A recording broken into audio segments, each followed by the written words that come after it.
Hello!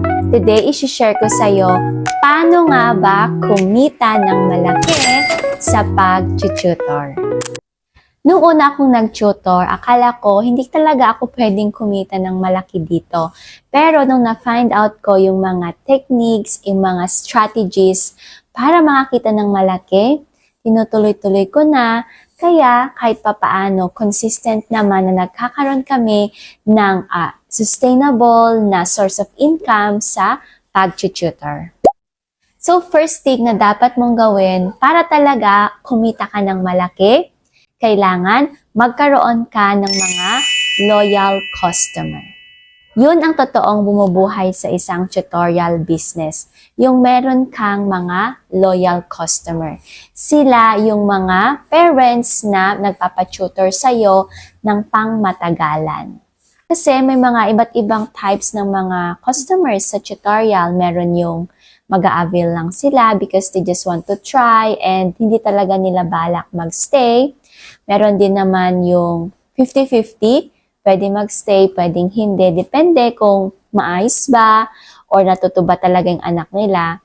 And meron din naman yung talagang long term. Kailangan talaga nila ng taga-tutor because of their busyness, hindi nila maharap or nasa abroad yung parents. Ang kagandahan kapag meron kang mga loyal customers, hindi ka na naman problema, di ba?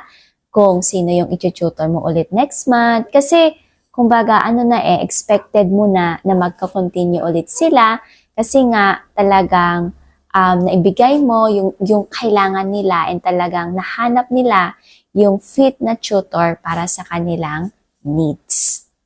Ang pangalawa na dapat mong tandaan para kumita ka ng malaki sa pag-tutor ay dapat nag-offer ka ng face-to-face tutorial as well as online tutorial. Ha? Kailangan mo ba talagang pagsabayin yung dalawa? Yes!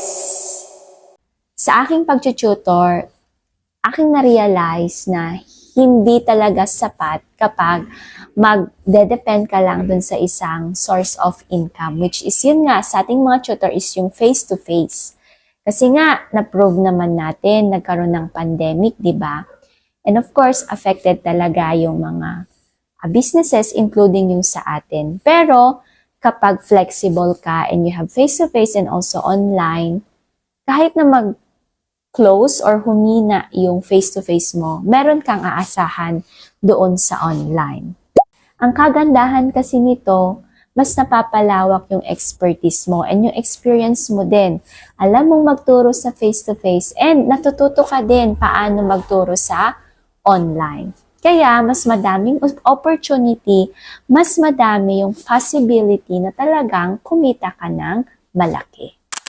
And the third thing that you should do in order for you to earn income in tutoring, dapat tuloy-tuloy kang nag-promote ng iyong services. Ito yung pagkakamali ng ilan. Akala nila once nag-promote na sila is tapos na, yun na yun. Pero hindi, yung kasing trabaho natin is talagang sabihin na natin, hindi talaga siya ganun ka-stable, right?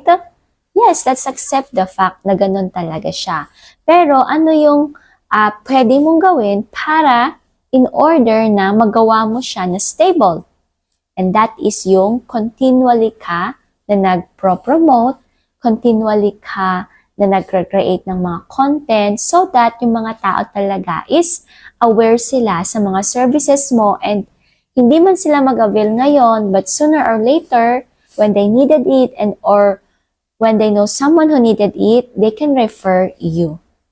Kaya importante talaga ang bumubuhay sa isang tutorial or sa ating mga tutor is yung patuloy tayo na nagko-continually promoting our tutorial services in social media and in other platforms that we could use.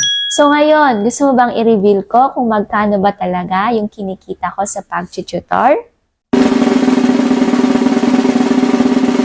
Kumikita ako ng 15K plus a month sa pag-tutor. And hindi ko yon na-hit ng minsanan lang, talagang it took me time para ma-reach ko talaga yung level na yon that I have loyal customers, I have face-to-face students, and I have online students.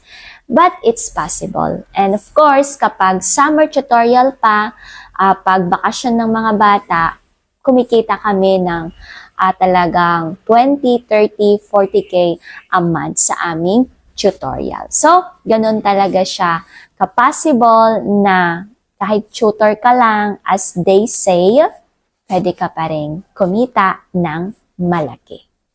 So that's it. Thank you so much for watching my video. Click the like button and of course, subscribe na rin sa aking channel. Thank you!